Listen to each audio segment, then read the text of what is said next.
세상에 떠도는 기묘한 괴담들. 첫 번째 이야기.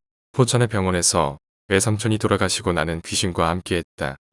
2008년 군입대를 앞두고 큰 외삼촌께서 많이 아프시다고 해서 포천에 있는 병원으로 갔어. 의식이었고 전날의 분뇨도 모두 나온 상태여서 우리 가족은 중환자실에서 의식이 없는 삼촌의 손을 잡고 눈물을 흘릴 수밖에 없었지. 다음날 삼촌이 돌아가시고 포천 외할머니 댁에 앞에 있는 장례식장에서 장례가 치러졌어. 큰 외삼촌 장례식을 지낸 지 2일쯤 되었을 때 나와 같은 나이의 외사촌과 함께 잠시 시내로 나와서 필요한 물건도 사고 장도 보고 외사촌은 서울에 있는 집으로 갔지. 나는 혼자 이동터미널에서 할머니 댁인 도평리로 가는 버스를 탔어. 근데 가는 도중길을 내가 잘 몰라서 도평리 터미널에서 내려버린 거야. 마침 비도 오고 해서 어머니께 전화를 해서 도평리 터미널로 데리러 와달라고 했었고 어머니도 오시는 중이었지. 그땐 나는 귀신을 봤다고 하는 사람들은 다 거짓말이라고 생각하는 사람 중 하나였지. 도평리 터미널은 워낙 오래되어서 지금도 운영하지 않는 걸로 알고 있어. 그때도 운영을 안 하는 걸로 알고 있었고 엄청 깜깜하더라고. 가로등은 탑승 대기실 앞에 하나만 있었지. 당시 나는 탑승 대기실 안에서 가로등을 보면서 운치 있다고 기분 좋아하고 있었고 어머니도 곧 오신다 하셔서 기다리고 있었지.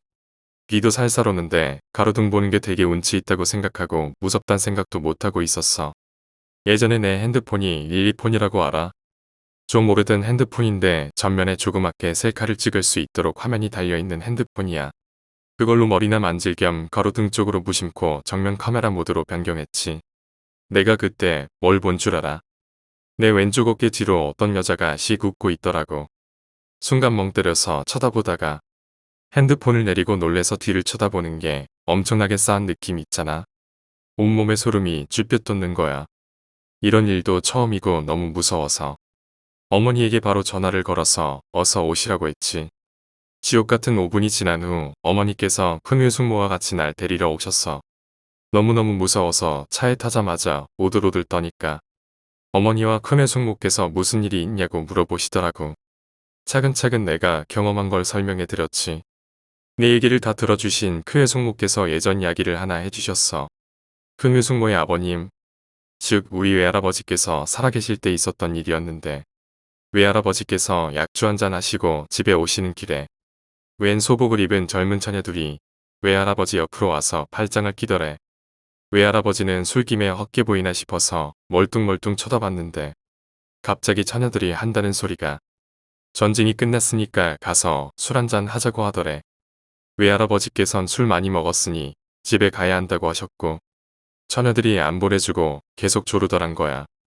결국엔 안 보내줄 것 같으니까 그냥 옆에서 뭐라고 떠들든 무시하고 집 쪽으로 걸으셨다고 해. 한참을 그렇게 걷다 보니 처녀들이 팔짱을 확 빼더니 옆에서 징징대기도 하고 큰 소리로 소리도 지르더라는 거야. 그래서 점점 이상한 기분이 들어서 앞만 보고 걸음을 빨리 해서 집에 오셨다더라고. 근데 집이 얼마 남지 않았을 때 갑자기 소리가 뚝 하고 안 나더래. 뒤에 돌아봐도 아무것도 없고 그래서 할아버진 이상하다 하시면서 집에 들어가서 주무시고 다음날 나이 지긋하신 동네 어른을 만나서 여쭤봤다고 해. 그분이 하시는 말씀이 전에 외할아버지가 걸어오신 그 젊은 처녀들이 나오는 쪽에서 일본 놈들이 전쟁을 일으켰을 때 산채로 젊은 처녀들만 모아서 겁탈하고 묻어버렸다는 거야. 그래서 그쪽 길을 걸어올 때 젊은 처녀 귀신들이 많이 목격된다고 했고 외할아버지는 그 이야기를 우리 큰애 숙모께 해주신 거지. 그리고 그 장소에 도평리 터미널이 들어오게 된 거고 나는 거기서 내 삶의 첫 귀신을 보게 된 거였지. 이야기를 듣는데 이 귀신이 무섭다라기보다 괜히 마음이 아프더라고. 나랑 놀고 싶어서 그런 건가. 해코지한 건 아니니까. 너무너무 무서웠는데 가만 생각해보니 무서운 귀신같이 생긴 게 아니고 그냥 귀여운 처자 같기도 했고 되게 여운이 많이 남았었어. 큰 외삼촌 장례는 무사히 잘 끝냈고 억울하게 죽은 젊은 처자들이 불쌍하기도 해서 집에 가는 길에 낮에 그곳으로 갔어. 근데 그때 갔을 땐 되게 깨끗했는데 낮에 보니까 거미줄도 많고 엄청 지저분하더라고. 그래서 거미줄도 치우고 좀 깨끗하게 만들고 나서 사과랑 막걸리를 놓고 향 한 개와 담배를 하나 태워주고 왔어. 그러고 나니까 기분이 묘하더라고. 불쌍하기도 하고. 두 번째 이야기. 나는 밤 낚시를 절대로 가지 않는다. 한때 정말 낚시에 미쳐서 전역하고 나서 친구들이랑 매일 밤 낚시를 하러 다닌 적이 있었습니다. 저수지의 운치도 운치고 끓여 먹는 라면도 라면이지만 정말 밤에 낚는 붕어 손맛은 감격 그 이상이거든요. 그날 금요일 점심쯤에도 아니나 다를까 낚시에 미친 친구한테 전화가 왔습니다. 오늘 금요일인데 밤에 낚시 가자. 저 역시 한참 낚시에 미쳐있던 때라 당연히 오케이라고 말하고 수락했는데 퇴근 시간이 가까워지자 비가 억수로 쏟아지기 시작했습니다. 비가 정말 우박 떨어지듯 퍼붓자 비 억수로 오는데도 낚시할 거냐라고 친구 녀석에게 물었더니 자기가 큰 파라솔이랑 우비를 준비할 테니 걱정하지 말라더군요. 그렇게 우리 둘은 한참을 달려 마을길 사이를 지나면서 흙길로 된 산속으로 올라갔습니다. 그런데 그날은 친구 녀석이 집에서 기르는 개를 한 마리 데려왔는데 친구 엄마가 밤낚시 간다고 하니 그렇게 가지 말라고 말리다가 결국 갈 거면 개를 꼭 데리고 가라고 말했다고 합니다. 이런 날 낚시하면 물귀신이 사람 잡아가는데 개가 있으면 귀신이 무서워서 못 나온다나 뭐라나. 친구 녀석은 저를 겁주려는 듯 가벼운 농담을 말하듯이 웃었습니다. 그렇게 8시쯤 저수지에 도착했을 때도 비는 계속 내리고 있었습니다. 두 귀에 차를 세워두고 그 밑으로 내려가 낚시대를 펼쳐들어 낚시를 시작했습니다. 11시쯤 되자 어김없이 낚이는 붕어 손맛에 싱글벙글 웃으며 낚시질을 하니 금세 새벽 2시가 넘어가더군요. 준비해온 야식도 먹었겠다. 입질도 뜸해지자 친구는 잠시 눈 좀 붙인다며 두 귀에 세워둔 차로 들어가더군요. 저는 계속 입질이 조금씩 있는 편이라 자리를 뜰 수가 없었습니다. 그래서 낚시를 계속하는데 갑자기 옆에서 곤히 잠들던 개가 자리에서 벌떡 일어나 물기를 지그시 바라보더니 어느새 혼자 미친 듯 물 쪽을 바라보며 짖어대기 시작했습니다. 조용하라고 소리쳐도 걔는 미친 듯 콩콩대며 혼자 계속 같은 물기를 보며 짖어대가 이제는 뒷걸음질 치기 시작하는 겁니다. 걔도 심심한가 보다라고 흘려넘기려는 순간에 걔가 짖는 곳을 보니 물속 어둠 속에서 무슨 얼굴 같은 형상이 눈에 스쳐 보였습니다. 친구의 엄마가 말했던 물귀신 이야기가 뇌리를 스치니 갑자기 온몸에 소름이 돋더군요. 그래서 저는 그때 무슨 생각했는진 모르지만 바로 낚시대도 던지고 두 귀로 허겁지겁 튀어 올라갔습니다. 뒤에는 사람이 수영장에서 나올 때 같은 수아하는 무언가 물에서 나오는 소리가 났고요. 그리고선 비 내리는 소리 사이로 아깝다 라는 소리가 뒷전을 울렸습니다. 정말 헐레벌떡 차로 올라가 문도 꼭 잠그고 그날 정말 무서워서 아침에 해가 뜰 때까지 차 안에 처박혀 있었습니다. 실수로 친구네 집개를 챙기지 못해 같이 차에 태우지 못했지만 그날 아침 개는 어디에도 없었습니다. 친구한테는 매번 만날 때마다 낚시 가자고 할 때마다 그날 사건을 계속 이야기해줘도 장난치지 말라며 웃어 넘기곤 하는데 저는 그 뒤로 절대 밤 낚시는 안 가게 됐습니다. 세 번째 이야기. 돌아가신 어머니는 나의 수호령이 되신 걸까? 이건 내 친구를 만나서 들은 얘기야. 들은 지 좀 돼서 그런지 사실 좀 가물가물해. 하지만 거짓말을 할 친구도 아니고 그런 심성의 아이도 아니기 때문에 말에 어딘가 안 맞는다면 그건 내 기억력 탓이지. 절대 친구 탓이 아니야. 내가 아직 대학을 다닐 때 친구한테 다급히 전화가 온 적이 있었어. 무슨 일이냐 했더니 방송 작가한테서 자꾸 연락이 온다고 했어. 아마도 내 친구에게 있었던 일 때문에 취재를 하고 싶었다나 봐. 하지만 내 친구는 그걸 잊고 싶었기 때문에 작가에게 거절을 했지만 정이 많은 내 친구가 딱 끊어서 연락을 못했나 봐. 그래서 나에게 대신 좀 말해달라는 거였지.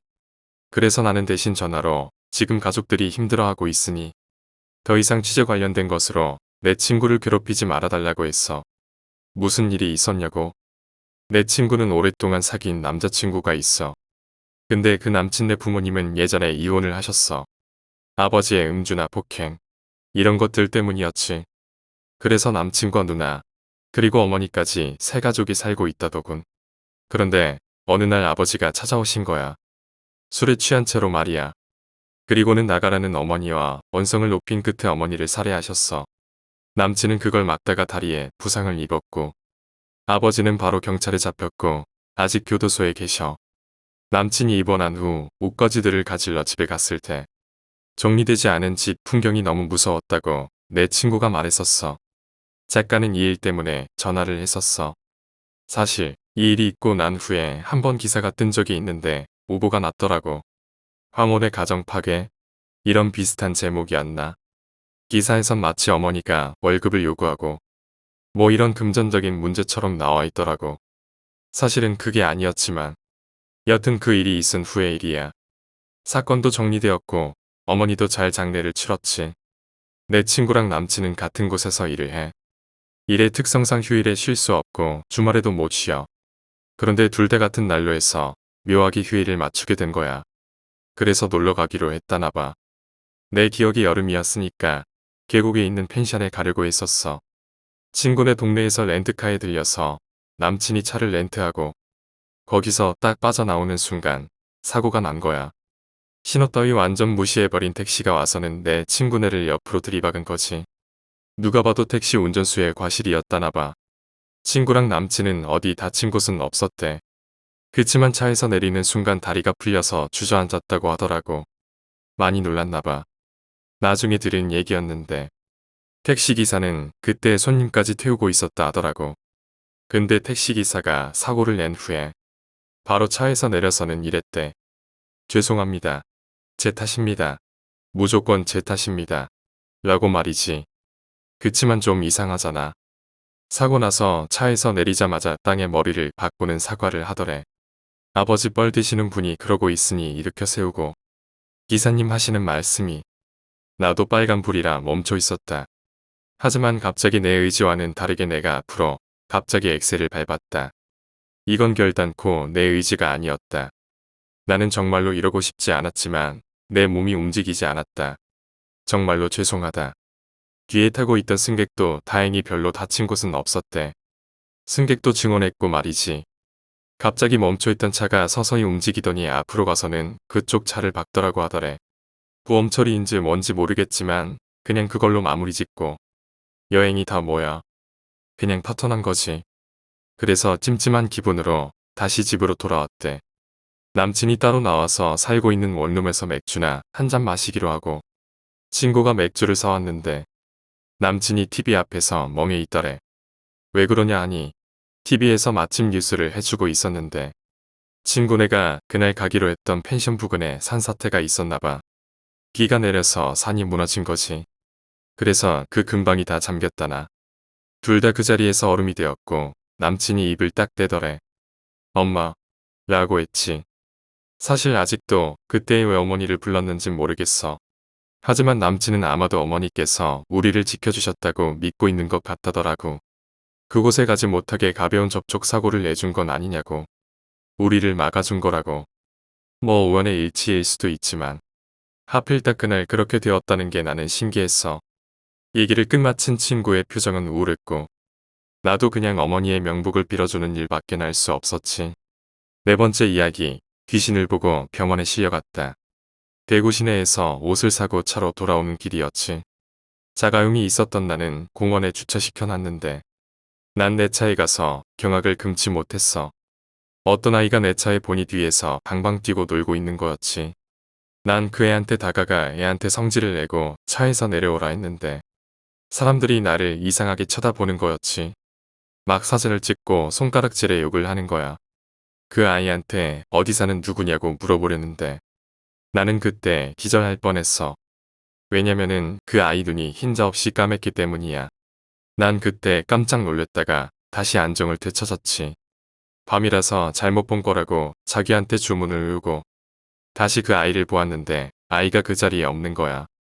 근데 그놈이 내 차의 천장 위에서 씩 웃으면서 혀를 내미는데 혀가 내 차 유리창까지 닿더라고. 난 그때 아마 정신을 잃고 쓰러진 것 같아. 거기까지밖에 기억이 나지 않았기 때문이야. 일어나니까 난 응급실에 있었지. 주위의 신고로 응급실에 실려간 거였지. 난 아직 정신을 못 차려서 다음날 아침에 퇴원하자마자 집으로 가서 블랙박스 녹화 내용을 보려고 했었지. 하지만 난 블랙박스의 내용을 보고 정말 소름 돋고 기절할 뻔했어. 차 위에서 뛰고 있는 사람은 나였기 때문이야. 근데 정말 무섭고 이상한 게 차에는 아무런 손상도 없었다는 거야. 내가 키 177에 몸무게 69거든. 이 정도 덩치에 약한 보니 뒤에서 방방 뛰어대면 블랙박스 손상과 보니 파손에 엔진 손상까지도 가능한데 어찌 차의 손상은-커녕 흠집도 나지 않았지. 난 그날 이후로 두려움에 시달려 일주일 휴가 내고 엄마 집에서 며칠 지내다 왔어. 내 말이 거짓같이 들리지? 나도 내 플박 영상 보고 이게 꿈이기를 빌었어. 귀신은 실존하는 것 같아. 5번째 이야기. 퇴근길의 택시. 지인이 직접 겪은 일임을 먼저 밝힙니다. 퇴근하고 회식까지 있었던 그날 밤은 밤 11시 정도밖에 안 된 시간이었는데도 택시가 잘 안 잡혔다고 합니다. 우여곡절 끝에 겨우 택시를 잡고 주소를 알려준 다음 풍경을 보고 있었고 얼마 후에 동네 근처에 다 왔다고 합니다. 그런데 택시가 빠른 길로 가지 않고 자꾸 다른 길로 도는 느낌을 받았답니다. 이상해서 운전기사분께 이쪽 방향이 아닌 것 같은데요 라고 말하자 기사가 약간 풀린 듯한 목소리로 인생을 살면서 어떻게 정해진 길만 갈 수 있을까요? 라고 했답니다. 그제서야 덜컥 겁이 났던 그녀는 운전기사를 살펴봤는데 정상 상태가 아닌 얼굴 표정을 하고 있는 사람이었답니다. 그 후로 기사는 뭔가 계속 횡설수설 혼잣말을 했고 그녀에게 세상을 살다 정말 힘들 때가 오면 기사님하고 3번 부르면 자기가 오겠다는 얘기까지 했고 너무 무서워진 그녀는 집에 전화를 걸었답니다. 엄마, 지금 집에 다 와가는데 무서운 사람도 많고 그러니까 집 앞에 나와서 기다려줘. 이 통화가 끝나고 조금 있다 기사가 말했답니다. 그 사람이 난데. 천만다행으로 그녀는 아무 일도 없이 집으로 올 수 있었지만 그 후로 1년 넘게 택시는 못 탔다고 합니다. 6번째 이야기. 터가 좋지 않은 원룸. 내가 전에 살았던 원룸에서 있었던 일이야. 난 취직을 하고 회사에서 가까운 원룸으로 이사했어. 꽤 낡은 건물이었지만 덕분에 월세가 싸기도 했고 입지도 좋은 편이라 기분 좋게 이사했어. 첫 출근을 하는 날이었지. 아침 일찍 일어나 씻고 세면실에서 몸단장을 하고 있는데 빛이 보이지 않는 거야. 이삿짐을 풀 때 분명히 거울 앞에 둔 것 같은데 말이지. 아무리 찾아봐도 보이지 않길래 하는 수 없이 휴대용 빗으로 머리 손질을 했어. 그날 퇴근하고 돌아와서 빗을 여기저기 찾아봤지만 끝내 찾지 못했어. 부끄러운 얘기지만 난 사실 정리정돈을 잘 못해서 집안에서도 물건을 잃어버린 경험이 몇 번 있었어. 다음부터는 조심해야지 생각하고 새로운 빗을 사왔어. 일주일 정도 지났으려나 그 빗도 없어지게 되었지. 세면대라 가구와 벽의 틈새와 가구 위 그리고 세탁기 아래까지도 샅샅이 뒤져봐도 전혀 보이지 않았어. 이번엔 잃어버리지 않게 조심했었는데 첫 직장 생활로 피곤했나 보다 생각했어. 그리고 또 새 빗을 사왔어. 이번엔 전용 바구니까지 준비해서 쓰고 난 다음엔 신경 써서 제자리에 두곤 했었어. 그런데 이번엔 3일도 안 돼서 빗이 없어졌어. 거기다 더 이상한 건 자기 전에 제대로 놓여있는 걸 확인했었는데 감쪽같이 사라져 있었던 거야. 그렇다면 빗이 사라진 건 내가 잠든 한밤중이라는 거잖아. 혹시 집안을 몰래 침입하는 스토커일까? 아니면 내가 몽병이라도 걸렸나? 기분이 나빴지만 이 정도로 벌써 새로 이사할 것도 아닌 것 같아서 문단속을 제대로 하기로 했어. 오히려 그게 실수였지.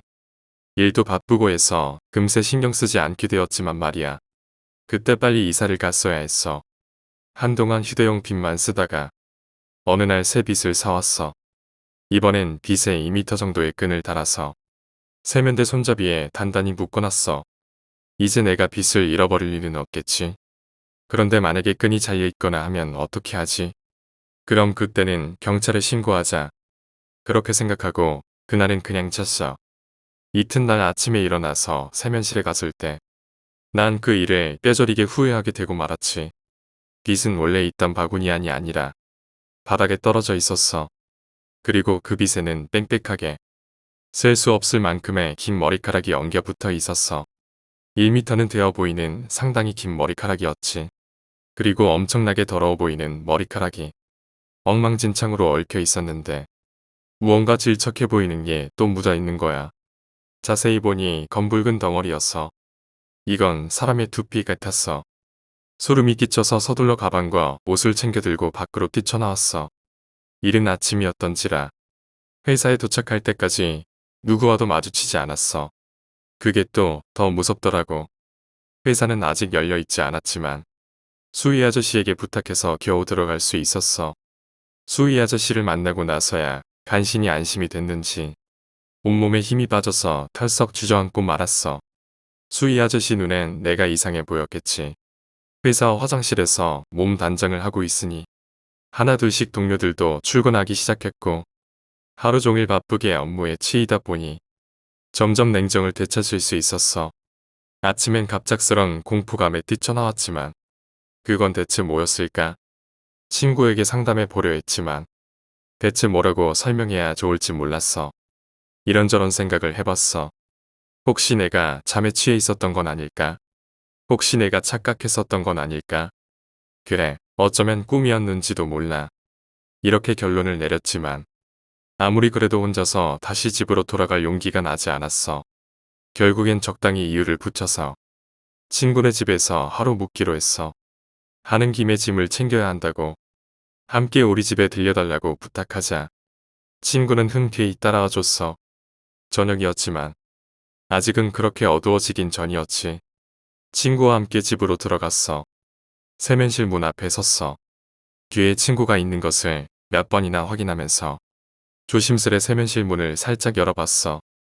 열린 틈새로 들여다보니 바닥에는 아무것도 없었어.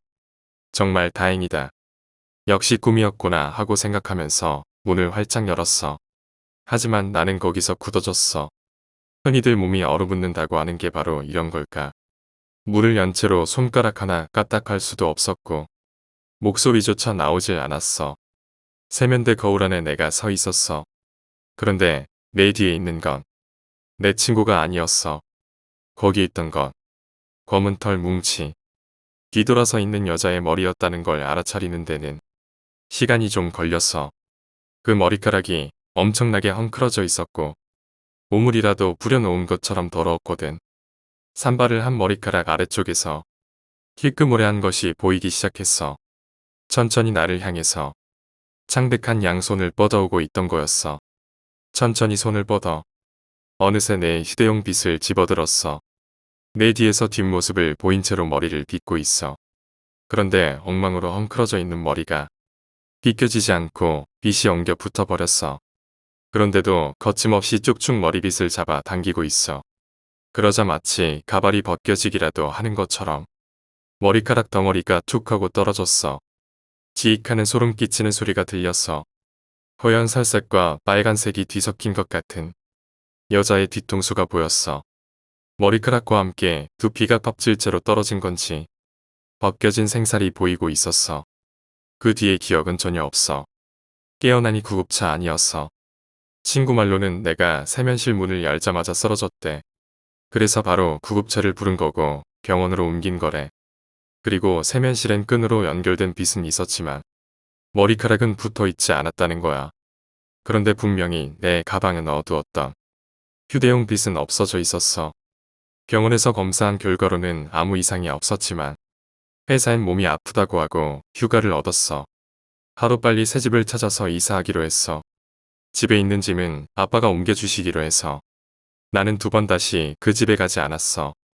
물론 아빠한테도 세면실엔 절대로 들어가지 말라고 몇 번이고 신신당부를 해두었지. 이사 온 지 얼마 되지도 않아.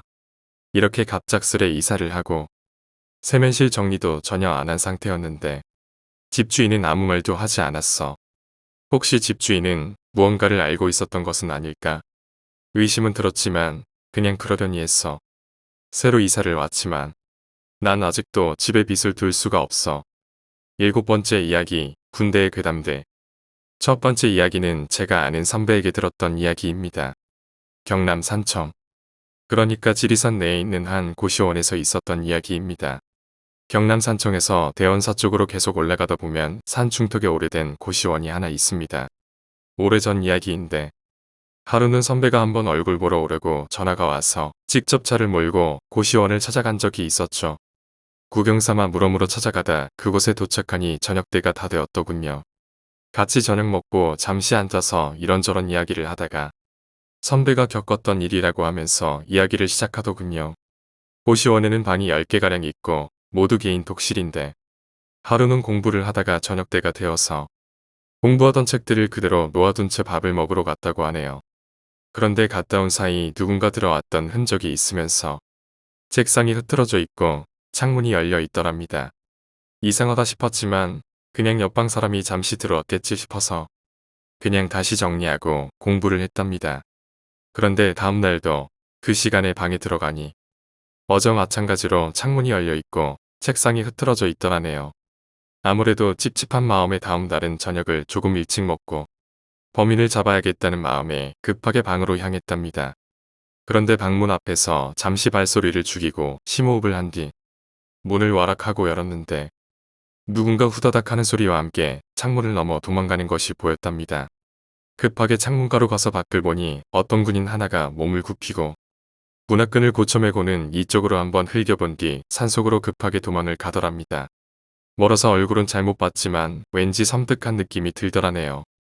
다음 날 어제 있었던 이야기를 주인 아주머니께 이야기를 하면서 혹시 근처에 군부대가 있냐고 물어보니 아주머니가 말씀하시길 사실은 그 방은 계속해서 비워뒀던 방인데 내가 돈 욕심에 사람 하나 잡았다고 하면서 미안하다고 하더랍니다. 그러고는 하는 이야기가 몇 년 전에 한번 탈영병이 숨어서 거기까지 왔었던 일이 있었다고 합니다.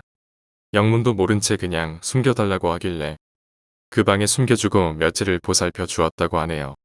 그런데 며칠 뒤 추격하던 헌병대에 발각되어 보시원까지 불시에 들어왔는데 숨어있던 병사가 너무 놀란 나머지 신발도 제대로 신지 못하고 창문을 넘어 산속으로 도망을 쳤답니다.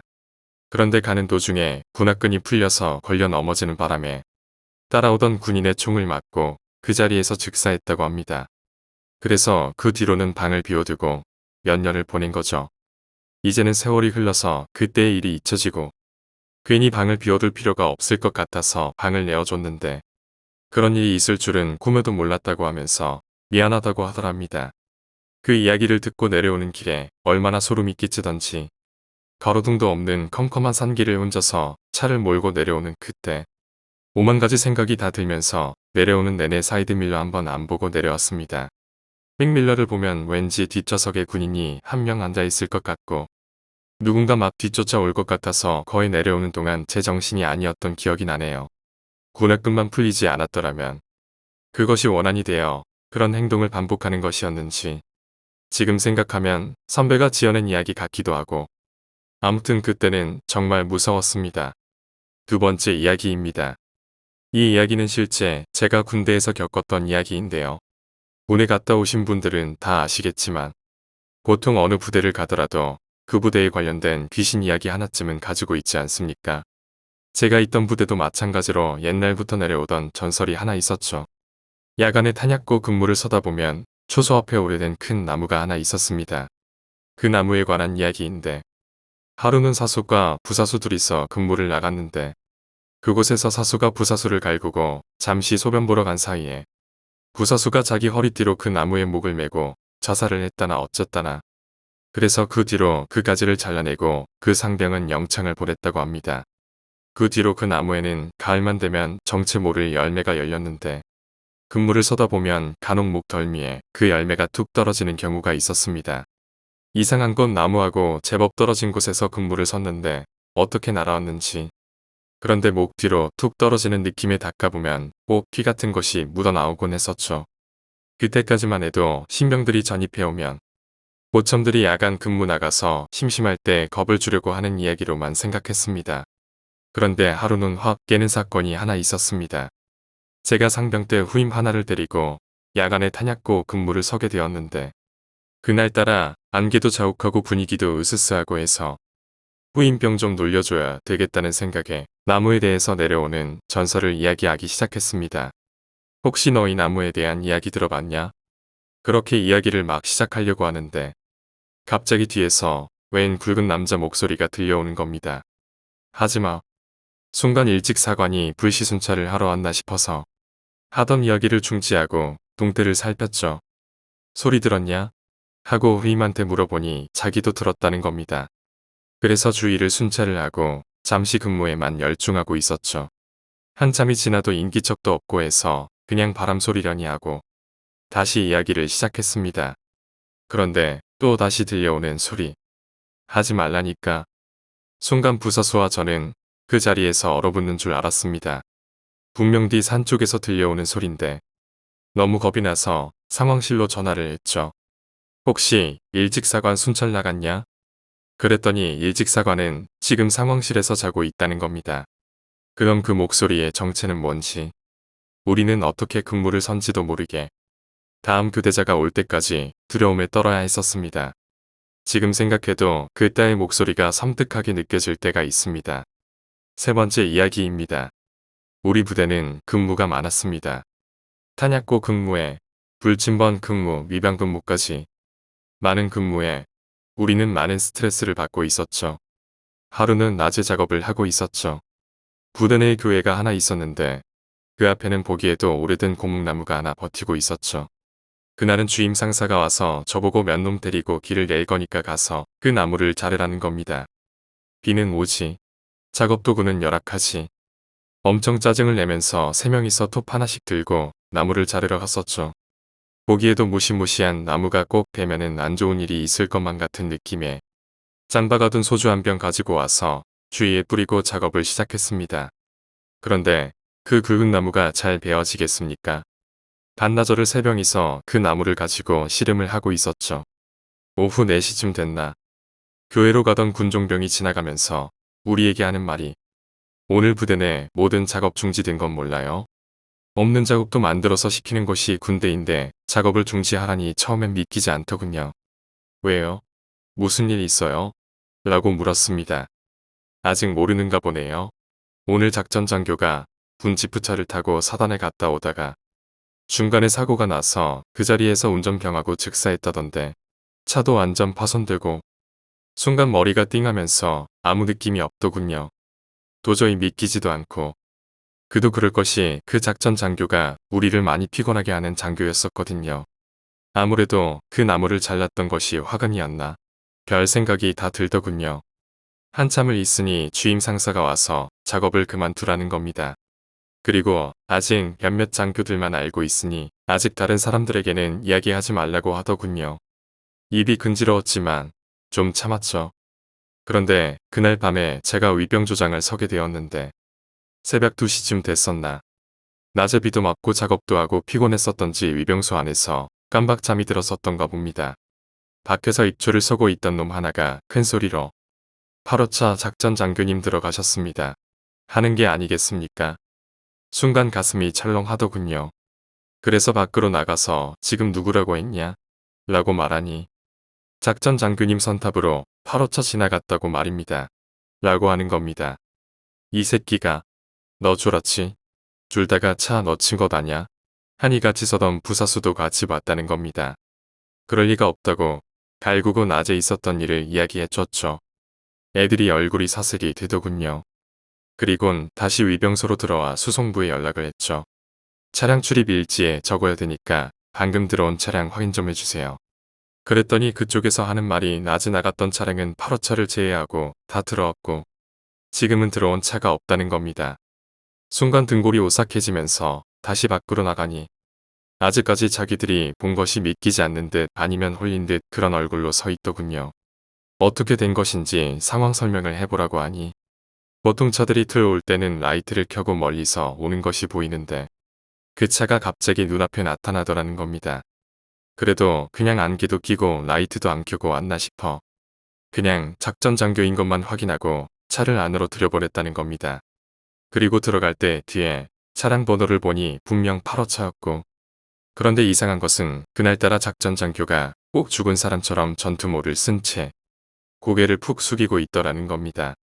운전병도 이쪽으로 돌아보지도 않고 희미한 미소만 지으면서 차를 세웠다 그냥 지나가더라네요. 지금도 생각하면 뒤에서 작전 장교가 쳐다보고 있는 것 같아 섬찟해함을 느낍니다. 이상 실제 제가 겪었던 이야기였는데 별로 안 무서운가요?